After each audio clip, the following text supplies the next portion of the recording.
आज के इस वीडियो में आप सभी को भाई कक्षा 12 गणित के काफी मोस्ट इंपॉर्टेंट क्वेश्चन बताने वाले हैं जो कि औकलन के अनुप्रयोग से लिए गए। और आज के इस वीडियो में बताई गई 6 सवाल अगर आप पढ़ लेते हैं तो कंफर्म करें भाई एग्जाम में जो क्वेश्चन आएगा यहीं से आएगा, इससे बाहर एक भी क्वेश्चन नहीं आने वाला है। ध्यान दीजिएगा आप भाई, सभी क्वेश्चन को अच्छे से समझ के पढ़िएगा ताकि एग्जाम में आप अच्छे से कर पाए, क्योंकि अब हमारे पास भाई समय बिल्कुल भी नहीं है क्योंकि एग्जाम आपके नजदीक आ चुका है। तो यहां पर देखिए जो पहले नंबर सवाल दिया है, एक घन का आयतन 9 सेंटीमीटर क्यूब प्रति सेकेंड की दर से बढ़ रहा है। यानी कि जो घन का आयतन है वो 9 सेंटीमीटर क्यूब प्रति सेकेंड की दर से हमारा बढ़ रहा है। यदि इसके कोर की अगर लंबाई की बात करें तो ये 10 सेंटीमीटर है, तो इसके पृष्ठ का क्षेत्रफल किस दर से बढ़ेगा हमें ये बताना है, जो कि काफी इंपॉर्टेंट है और भाई बोर्ड एग्जाम में आ सकता है। और आपको बता दें सभी चैप्टर के मोस्ट इंपॉर्टेंट क्वेश्चन के लिए ऑलरेडी हम प्लेलिस्ट बनाए हुई है जिसका लिंक डिस्क्रिप्शन दे देंगे। आप भाई यूट्यूब के इधर उधर वीडियो में भाई भटकने से अच्छा है कि आप प्लेलिस्ट में जाकर अपने बोर्ड एग्जाम की बेहतरीन तैयारी कर सकते हैं। तो यहां पर देखिए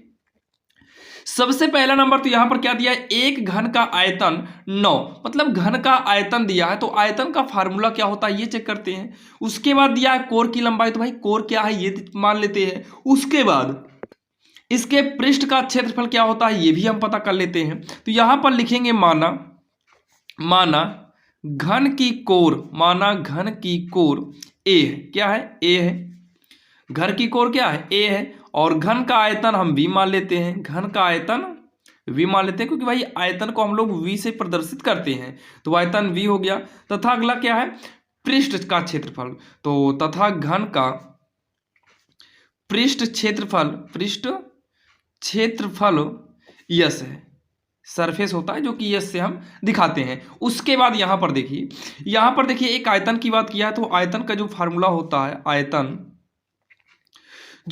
का फार्मूला होता है, जो घन का आयतन होता है वो भुजा क्यूब होता है। भुजा क्यूब का मतलब हो जाएगा यहाँ पर यक्स क्यूब हो जाएगा, और इसका जो यस होता है यानी कि जो पृष्ठ है वो यस बराबर हो जाएगा 6 गुणे भुजा स्क्वायर, तो भुजा यक्स मान लेते हैं तो यहाँ पर हो जाएगा यक्स स्क्वायर हो जाएगा। जो ये कोर एक ही है यही यक्स कर दो तो यहाँ पर यक्स हो जाएगा। अगर आप ए करेंगे तो यहाँ पर ए क्यूब और यहाँ पर 6 स्क्वायर रहेगा।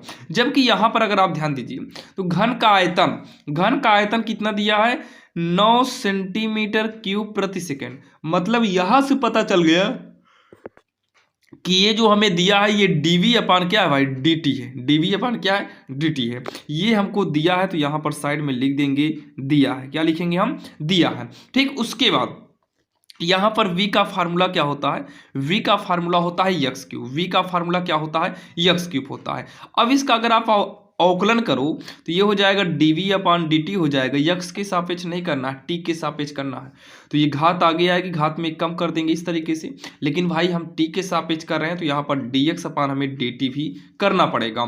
तो dv अपान dt की बात करें तो ये 9 हमें दिया है 3x स्क्वायर इंटू में ये हो जाएगा हमारा dx अपान कितना हो जाएगा dt हो जाएगा, 3 3 का 9 कट जाएगा, तो ये 3 बराबर का x स्क्वायर dx अपान क्या हो गया dt हो गया। तो 3 ये पक्षांतर करेंगे 3 बटे एक्स स्क्वायर, ये हमारा dx अपान क्या हो जाएगा dt हो जाएगा। 3 बटे एक्स स्क्वायर बराबर क्या हो जाएगा dx बटे का dt हो जाएगा। उसके बाद हमसे क्या बोला है, इसके पृष्ठ का क्षेत्रफल किस दर से बढ़ रहा है, तो भाई पृष्ठ का मतलब यस, तो यस बराबर क्या होता है 6x स्क्वायर। तो जब इसको आप सॉल्व करेंगे तो भाई ds अपान क्या हो जाएगा dt हो जाएगा, क्योंकि हमें t के सापेक्ष ही करना है। तो बराबर में ये हमारा क्या हो गया भाई, जो 6 है 6 को रहने दो, x स्क्वायर का अवकलन करेंगे तो ये हमारा क्या हो जाएगा 2x हो जाएगा। लेकिन जो अवकलन हो रहा है वो t के सापेक्ष हो रहा है, तो यहाँ पर dx अपान dt हमें करना पड़ेगा। तो ये हो जाएगा ds अपान dt इक्वल 6 दूनी 12x होगा इंटू में, जहाँ dx अपान dt है, dx अपान dt की जगह पर हम 3 बटे x स्क्वायर कर सकते हैं। उसके बाद जो है एक यक्स को हम एक यक्स से क्या करेंगे काट देंगे, तो ये हो जाएगा बर्तियाई का 36 बटे में कितना होगा यक्स हो जाएगा। उसके बाद यहाँ 36 करेंगे यक्स का मान चेक करो, दिया है सवाल में क्या, तो यक्स का मतलब भाई कोर यक्स माने हैं, तो कोर की लंबाई कितना दिया है 10 सेंटीमीटर हमको दिया है। तो यहाँ पर हम क्या करेंगे, यहाँ पर हम 10 करेंगे और जब इसको दशमलव में बदलेंगे या फिर भाग देंगे तो 3.6 आएगा, 3.6 आएगा, जो कि हमें क्या निकालना है, इसे निकालना है भाई, जो कि ये सेंटीमीटर स्क्वायर होगा, क्योंकि जो पृष्ठ है यक्स स्क्वायर है मतलब ये सेंटीमीटर स्क्वायर हो जाएगा और प्रति सेकेंड हो जाएगा, और यही आंसर हो जाएगा, जो कि काफ़ी आसान है। और आप सभी के भाई समझ में आया होगा। जो कि आप एनसीईआरटी नई वाली बुक में देखेंगे तो आपको ये पहली प्रश्नावली में ही ये सभी सवालें मिलेंगी। उसके बाद आपको भाई निम्नतम उच्चतम मान आ जाएगा, निम्निष्ठ उच्चिष्ठ आएगा, वर्धमान आता है, यही सारी चीजें आती हैं। इससे बाहर आपको बता रहे हैं भाई एग्जाम में एक भी सवाल नहीं देने वाला है। चलिए अब हम देखने वाले हैं भाई सवाल नंबर दूसरी। अब यहाँ पर देखिए जो सवाल नंबर दूसरी है सेम उसी प्रकार से है। पहले चलिए इसको देख लेते हैं, इसके बाद हम वर्तमान और उच्चिष्ठ निम्निष्ठ मान को भी कवर करेंगे। तो यहाँ पर देखिए क्या दिया गया है, एक गुब्बारे की त्रिज्या 10 सेंटीमीटर प्रति सेकंड की दर से बढ़ रही है। 10 सेंटीमीटर प्रति सेकंड आ गया, इसका मतलब है ये ऑलरेडी इसका आकलन किया होगा भाई। ये त्रिज्या है, त्रिज्या का मतलब आर से दिखाएंगे तो डी आर अपान क्या हो जाएगा dt, और बराबर का हो जाएगा 10 सेंटीमीटर पर सेकेंड हो जाएगा, यानी कि प्रति सेकेंड हो जाएगा। ठीक, उसके बाद बोला है कि गुब्बारे की सतह का क्षेत्रफल किस दर से बढ़ रहा है, किस दर से बढ़ रहा है, यानी कि यहां पर देखिए गुब्बारे की सतह का क्षेत्रफल, जब सतह का क्षेत्रफल बोलेगा यानी कि पृष्ठ हो जाएगा, तो यहां पर हम लिखेंगे गुब्बारे का क्षेत्रफल, क्या लिखेंगे, गुब्बारे का क्षेत्रफल, ये यस बराबर हो जाएगा 4 पाई आर स्क्वायर हो जाएगा, 4 पाई आर स्क्वायर हो जाएगा। इसका हम क्या करेंगे, इसका हम जो है भाई औकलन करेंगे तो ये डी एस अपान क्या हो जाएगा, यहाँ पर देखिए टी के सापेक्ष औकलन करना है, किसके सापेक्ष भाई, टी के सापेक्ष, क्योंकि यहाँ पर भी प्रति सेकेंड है और ये बोला है किस दर से, दर का मतलब समय क्या लगेगा, यानी कि टी के सापेक्ष, तो ये हो जाएगा 4 पाई से मतलब है नहीं, आर स्क्वायर का औकलन 2r हो जाएगा और r का पुनः कर देंगे तो D R upon D T हो जाएगा, जबकि डी एस अपान dt हमें तो निकालना ही है, तो ये हो गया ds अपान dt हो गया, तो ये हमारा 4 पाई हो गया इंटू में, फिर उसके बाद 2 है इंटू आर, आर का मतलब यहाँ पर देखिए जबकि त्रिज्या हमें दिया हुआ है तो त्रिज्या की जगह पर हम 15 रख देंगे, D R upon D T यहाँ पर दिया है 10, ये हो गया। ये कुछ कटे पिटेगा वैसे भी नहीं, तो सीधा क्या काम करिए भाई, गुणा करा दो, तो 15 दाम 150, 15 चौको 60, यानी कि आएगा 6 दूनी 12, 1200 पाई आएगा, जो कि ये सेंटीमीटर स्क्वायर प्रति क्या हो जाएगा, सेकंड हो जाएगा। और यही इसका आंसर हो जाएगा, जो कि काफ़ी आसान है और आप सभी के भाई समझ में भी आया होगा। जो कि एग्जाम में बता दे भाई, यूपी बोर्ड के एग्जाम में ये सवालें 2 नंबर की आती है, अदर बोर्ड एग्जाम के लिए भी काफ़ी इंपॉर्टेंट है भाई। वहाँ नंबर जो है इधर उधर हो सकता है, 1 नंबर में भी हो सकता है, 2 3 में भी हो सकता है। बाकी यूपी बोर्ड में भाई ये पूरे के पूरे 2 अंक या फिर 5 अंक वाले में ये क्वेश्चन पूछा जाता है। अब चलिए हम देखते हैं सवाल नंबर तीसरी, जो कि काफ़ी इंपॉर्टेंट होने वाली है। अब यहाँ पर देखिए जो सवाल नंबर तीसरी है वो आपके स्क्रीन के सामने है। आखिर इसको सॉल्व कैसे करना है ध्यान से देखिएगा। ये दिया है अंतराल ज्ञात करो, क्या करना है, अंतराल ज्ञात करना है, जिसमें एफ एक्स का मतलब इसी को फलन बोलते हैं। तो यहाँ पर लिखेंगे एफ एक्स बराबर एक्स स्क्वायर माइनस का 4x है प्लस में 6 है। अब यहाँ पर जब भी आपको इस प्रकार से दे और आपको बता दे भाई ये सवाल जो है आपके सामने जो है ये एनसीईआरटी एग्जाम्पल है, और एनसीईआरटी एग्जाम्पल से भी काफ़ी क्वेश्चन एग्जाम में पूछता है। तो एफ एक्स बराबर दिया है x square minus 4x plus का 6। जब भी आपको ऐसे दे, जब भी निरंतर वर्धमान कहे या ह्रासमान कहे और या फिर उच्चिष्ठ या निम्निष्ठ मान कहे, तो आपको बिना कुछ सोचे समझे भाई पहली बार इसका औकलन कर देना है। जब आप इसका पहली बार औकलन कर देंगे तो ये हमारा 2x हो जाएगा माइनस का 4 गुणे x का 1 हो जाएगा, और भाई 6 गिनती है, गिनती का औकलन 0 होता है, 0 यहाँ पर प्लस में कहने से कोई फायदा नहीं है। तो f डैश x हो जाएगा और ये हो जाएगा 2x माइनस का 4 हो जाएगा, क्या हो जाएगा 2x माइनस का 4 हो जाएगा। जब पहली बार औकलन हो गया तो यहाँ पर चेक करिए भाई, सबसे पहले में क्या बोला है, निरंतर वर्धमान। तो भाई निरंतर वर्धमान यहाँ पर लिखेंगे माना, जब भी निरंतर वर्धमान बोलेगा तो भाई देखिए वर्धमान का मतलब ज़्यादा, ह्रासमान का मतलब कम, तो यहाँ पर एफ एक्स ज़्यादा हो जाएगा, यानी कि एफ एक्स बड़ा हो जाएगा। कितने से, 0 से करना है, कितने से करना है, 0 से करना है। अच्छा बी वाला यहाँ साइड में देखिए माना एफ एक्स ह्रासमान का मतलब कम होगा, तो ये भाई कम का चिन्ह है, मतलब एफ एक्स कम होगा 0 बड़ा होगा, ये दोनों भाई चिन्ह को आप लोग समझिएगा।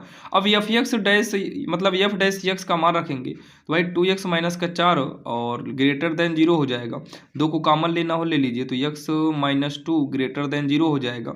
x माइनस 2 ग्रेटर देन 0, 2 का पक्षांतर करोगे 0 की तरफ आएगा। भाई पक्षांतर वैसे ही करना है जैसे हम इक्वल की मतलब करते हैं, तो x ग्रेटर देन 2 हो जाएगा, इतना हो गया। यहाँ पर भी वैसे कर दो भाई, मान तो वही रखना है 2x माइनस का 4, तो यहाँ पर चाहो तो कॉमन ना लो, सीधा ऐसे भेज दो, तो x बराबर हो जाएगा, यानी कि लेस देन हो जाएगा 4/2, 2 से कटेगा तो x लेस देन 2, यानी कि x छोटा है 2 बड़ा है। अब इसका अंतराल हमें देना है, तो इसका जो अंतराल आएगा ध्यान से सुनिएगा, ये 2 से क्या है भाई, x का मान जो है ना ये 2 से बड़ा है, x का मान 2 से क्या है, बड़ा है, x का मान यानी कि x बड़ा है 2 से, तो भाई 2 से बड़ा होगा तो ये अनंत तक जाएगा, लेकिन कहाँ तक जाएगा ये क्लियर नहीं है, तो अनंत तक कर दिए। में f जो है ये क्या है, वर्धमान है या फिर निरंतर वर्धमान है, आप ये भी लिख सकते हो। ये हो गया आपका पहले वाले का आंसर। उसके बाद जो है यहाँ पर भी वही करना है। ये देखिए 2 से कम है भाई, 2 से कम है, 2 होगा, 1 होगा, -1 होगा, मतलब 2 1 0 -1 -2 -1 कैसे करते भाई, माइनस अनंत तक जाएगा। और ये जो है इतने में यफ जो है निरंतर क्या है, हासमान है, ये हासमान वाला है, निरंतर हासमान है। और ये हो जाएगा इसका आंसर, जो कि काफ़ी आसान था और आप सभी के भाई समझ में भी आया होगा। ये इसका आंसर हो गया, जो कि ये सवाल एग्जाम में भाई पूरे 5 अंक तक पूछी गई है और एनसीईआरटी एग्जाम्पल है, काफ़ी मोस्ट इंपॉर्टेंट क्वेश्चन है। और एनसीईआरटी एग्जाम्पल से भी बहुत ज़्यादा क्वेश्चन एग्जाम में पूछा जाता है। आपको भाई बार बार हर वीडियो में यही बताते हैं, आप एनसीईआरटी एग्जाम्पल को भी पढ़ के जाइएगा ताकि एग्जाम में कोई भी दिक्कत ना और 100 में 100 आप पूरा नंबर ला सको। अब यहाँ पर देखिए हमको दिया है एफ एक्स बराबर एक्स क्यूब माइनस में 24 एक्स स्क्वायर प्लस में के एक्स माइनस 8। एक्स बराबर 2 पर उच्चिष्ट है तो हमें के का मान निकालना है। तो चलिए सबसे पहले हमको जो फलन एफ एक्स दिया है, एफ एक्स बराबर, इसको नोट करते हैं, एक्स क्यूब है, माइनस में 24 एक्स स्क्वायर है, प्लस में के एक्स है और माइनस का क्या है 8 है। तो यहाँ पर भाई हमें बिना कुछ सोचे समझे एक बार तो अवकलन करना ही पड़ेगा। जब अवकलन करेंगे घात आगे आएगी, घात में कम कर देंगे, 24 गुणे एक्स स्क्वायर का अवकलन 2x हो जाएगा, के गुणे एक्स का अवकलन 1 हो जाएगा, -8 का तो 0 हो जाएगा भाई, 0 का अवकलन 0 लिखने से कोई फायदा नहीं है। तो ये हो जाएगा एफ डैश एक्स बराबर 3x स्क्वायर, ये हो जाएगा 24 दूनी का 48 हो जाएगा और एक्स होगा 48 एक्स हो जाएगा और प्लस में के हो जाएगा, ठीक। लेकिन यहाँ पर अगर आप एक बार फिर से निगाह डालो तो ये बोला भाई उच्चिष्ट मान, मतलब उच्चिष्ट और निम्निष्ठ। जब भी उच्चतम और निम्नतम या फिर उच्चिष्ट और निम्निष्ठ की बात करता है तो ऐसे सिचुएशन में, ऐसे कंडीशन में हमें 2 बार अवकलन करना होता है। जब आपको वर्धमान या हासमान ये सब बात करे तो यहाँ पर एक ही बार अवकलन करना है, लेकिन आपको जब उच्चिष्ट और निम्निष्ठ की बात करें तो यहाँ पर बिना कुछ सोचे समझे आपको 2 बार अवकलन करना है। तो आप इसका जब पुनः अवकलन करेंगे तो भाई एक बार किए थे एफ डैश, दोबारा करेंगे तो डबल डैश लग जाएगा, 3 गुणे एक्स स्क्वायर का अवकलन 2x हो जाएगा, -48 गुणे एक्स का 1 होगा, के आपका अचर माना जाएगा, भले ही एक भाई कुछ भी हो लेकिन अचर माना जाएगा तो ये ऑलरेडी 0 ही हो जाएगा। तो ये हो जाएगा 6x माइनस का कितना हो जाएगा 48 हो जाएगा। अब उसके बाद यहाँ पर देखिए, यहाँ से पहले क्या काम करिए, इतना कहने के बाद हम यहाँ उच्चिष्ट और निम्निष्ठ का मान निकालेंगे। तो यहाँ पर हम लिखेंगे उच्चिष्ट या निम्निष्ठ मान के लिए, उच्चिष्ट या निम्निष्ठ मान के लिए, उच्चिष्ट या निम्निष्ठ मान के लिए। और ऑलरेडी ये पहले से भाई बोल रखा है एक्स बराबर 2, ऑलरेडी ये जो है पहले से हमें दे दिया है एक्स बराबर के, क्या दिया है एक्स बराबर के। तो भाई जो पहला वाला अवकलन है ना, उस अवकलन के बराबर में हम 0 करते हैं।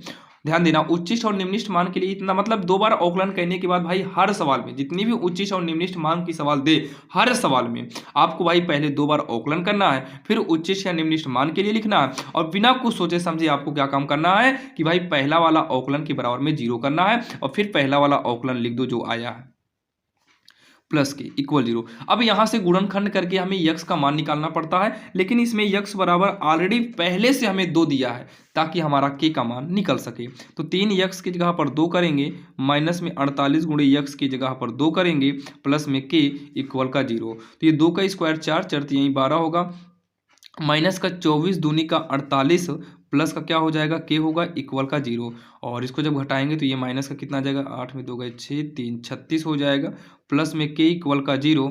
तो के बराबर हो जाएगा 36, के बराबर हो जाएगा 36, ये इसका आंसर हो जाएगा। के बराबर कितना हो जाएगा 36 हो जाएगा भाई, के का मान कितना आ जाएगा 36। अच्छा यहाँ पर भाई गुणा 48 दूनी 96 होगा, 48 दूनी कितना हो जाएगा 96 हो जाएगा। तो 96 होगा तो ये कितना आ जाएगा 84 आ जाएगा, कितना आएगा 84 यानी कि 84 हो जाएगा। के का मान कितना हो जाएगा 84 हो जाएगा, ये इसका आंसर हो जाएगा, जो कि काफ़ी आसान है, जो कि काफ़ी इंपॉर्टेंट सवाल थी और आपके भाई समझ में भी आया होगा। ठीक, ये हमारी सवाल नंबर 4 है। अब हम देखने वाले हैं सवाल नंबर 5। अब यहाँ पर देखिए जो सवाल नंबर 5 है भाई, 5वीं नंबर सवाल क्या है, सिद्ध कीजिए कि हमें दिया 1/x की पावर, मतलब 1/x की पावर भी x दिया है, का महत्तम मान जो है e की पावर 1/e आएगा, मतलब इतना हमें सिद्ध करना है। जो कि भाई आपको बताते हैं ये सवाल काफ़ी इंपॉर्टेंट है और ये सवाल एग्जाम में पूछी जा सकती है। और वैसे ही सेम वैसे ये भी सवाल है भाई, चलिए दोनों सवाल को देख लेते हैं। देखिए सबसे पहले तो हम क्या काम करेंगे भाई, सबसे पहले तो हम y के बराबर में इसे मान लेते हैं, क्योंकि भाई किसी के बराबर में नहीं, जैसे f(x) के बराबर में हो या फिर y के बराबर में, ये होना चाहिए। अगर नहीं है तो इसको हम मान लेते हैं। अब उसके बाद पहले बिना कुछ सोचे समझे इसका 2 बार अवकलन करेंगे। तो जब x की पावर में x वाला आ जाए तो ऐसे कंडीशन में जो अवकलन होता है ना, ये बिना लॉग की सहायता के हम नहीं कर सकते हैं। तो पहले तो हम लॉग लेंगे, मतलब अवकलन का पूरा रूल यहाँ पर यूज करना। तो भाई लॉग के नियम से लगेगा तो लॉग लेना पड़ेगा। अब लॉग ले लिए तो ये हो जाएगा हमारा लॉग वाई बराबर का 1/x। अच्छा यहाँ लॉग नहीं लिखे गया तो ये लॉग हो जाएगा 1/x की पावर x है। तो ये हो जाएगा लॉग वाई बराबर, ये जो पावर है आगे चलाएगा। लॉग का नियम होता है कि जो लॉग के साथ गिनती हो अगर उसकी पावर में कोई भी चीज़ हो तो वो आगे चलाता है। और ये हो जाएगा लॉग में 1/x हो जाएगा। अब हम बिना कुछ सोचे समझे यक्स के सापेक्ष अवकलन करेंगे। तो यक्स के सापेक्ष अवकलन करने पर, यक्स के सापेक्ष अवकलन करने पर तो अवकलन करेंगे 1/y dy बटे क्या हो जाएगा dx हो जाएगा। रूल के हिसाब से फर्स्ट और सेकंड का रूल यूज करेंगे। तो रूल होता है भाई फर्स्ट को बचाओ सेकंड का अवकलन करो। तो log x का अवकलन करेंगे तो भाई log x का जो अवकलन होता है ध्यान से सुनिएगा भाई, नियम के अनुसार हम पहले को लिखें, नियम के अनुसार हम पहले को लिखें। अब दूसरे का अवकलन करेंगे तो log x का अवकलन करेंगे तो ये 1/x होगा। लेकिन x की जगह पर क्या है चेक करिए भाई, log x का अवकलन होता है 1/x, क्या होता है 1/x होता है। लेकिन 1/x तो होगा लेकिन x की जगह पर 1/x है। और इनटू में इसका अलग से अवकलन करेंगे तो आपको बताते भाई अगर 1/x का आप अवकलन करोगे ना तो ये माइनस में 1/x² आता है धन में। अब हम क्या काम करेंगे, सेकंड को बचाएंगे और फर्स्ट का अवकलन करेंगे तो भाई x का अवकलन एक ही होता है। तो देखिए ये इससे काट दो, एक ये इससे क्या हो गया कट गया, एक कट गया। अब यहाँ पर देखिए ध्यान से सुनना, ये नीचे था ये भी हर में ही है लेकिन ये हर के हर में है तो ये इससे कटा, एक बार x बचा है। और जो ये हर में हो गया अब ये अंश में, इससे ये कट जाएगा, एक वो कट जाएगा, मतलब एक भी x नहीं बचा है। तो ये हो जाएगा dy बटे का dx बराबर y का तिरिया गुणा करके यहाँ भेज दो, ये सब कट गया है, केवल -1 बचा है। क्या बचा है, -1 बचा है। अब इतना कहने के बाद उसके बाद इतना करने के बाद जो है सुनिएगा आप लोग, ये हो जाएगा प्लस में log 1/x का नाम क्या हो जाएगा log x हो जाएगा, 1/x हो जाएगा। तो इसको आगे सॉल्व करेंगे ddx y। देखिए जैसे हमें log 1/x है तो ये log x की पावर -1 हो जाएगा क्योंकि नीचे से ऊपर लाएंगे तो माइनस होगा और ये -1 आपका आगे चला आएगा, मतलब ये हो जाएगा माइनस में log x हो जाएगा इसके हिसाब से। तो ये हो जाएगा y -1 फिर ये माइनस में log x हो जाएगा जो कि आप यहाँ साइड में देख सकते हो। अब उसके बाद जो है dy बटे dx इक्वल, माइनस को बाहर निकाल लीजिए तो y 1 माइनस नहीं प्लस हो जाएगा 1 + log x हो जाएगा। हम क्या काम करेंगे भाई, पुनः अवकलन करेंगे। तो जब पुनः अवकलन करेंगे d² बटे dx² हो जाएगा। यहाँ पर जो है -y को हम फर्स्ट मानते हैं, ये तो माइनस को रहने दो, y को फर्स्ट मानेंगे, इसको जब हम सेकंड मानेंगे तो ये 0 हो जाएगा log x का 1/x, तो 0 + 1/x यानी कि 1/x आएगा धन में। अब हम क्या काम करेंगे, सेकंड को बचाएंगे, फर्स्ट का अवकलन करेंगे तो ये dy बटे क्या हो जाएगा dx हो जाएगा, जो कि आगे यहाँ पर माइनस है। इसका मतलब फिक्स है भाई कि ये माइनस होने के कारण, ये देखिए माइनस के लिए भाई कम होना चाहिए लेकिन ये माइनस ज़्यादा को दर्शाएगा और प्लस जो है वो कम को दर्शाता है इसमें। तो ये जो है निम्नतम ना होकर ये उच्चतम मान हो जाएगा। उच्चतम कहो या फिर महत्तम कहो, उच्चतम माने ज़्यादा महत्तम माने ज़्यादा। तो यहाँ पर जो भाई बात किया है ये हमें महत्तम की बात किया है, तो यहाँ पर जो होगा ये महत्तम करेंगे। क्या करेंगे हम, महत्तम करेंगे। तो यहाँ पर लिखेंगे अब y के महत्तम मान के लिए, महत्तम मान के लिए y के महत्तम मान के लिए dy बटे क्या होगा dx इक्वल का 0 हो जाएगा। तो भाई dy बटे dx यानी कि पहला अवकलन जो है -y 1 प्लस क्या हो जाएगा log x इक्वल का 0 हो जाएगा। इतना करने के बाद जो है ये होगा 1 प्लस log x इक्वल, ये -y इधर आएगा 0 हो जाएगा, तो ये हो जाएगा log x बराबर 1 जो है इधर आएगा तो क्या हो जाएगा -1 हो जाएगा। ये हो जाएगा हमारा log x, ये 1 जो है ना ये log e का मान होता है, 1 जो है ये log e का मान होता है, जबकि आप समाकलन में log e के जगह पर 1 यूज करते हो कि भाई बहुत ज़्यादा।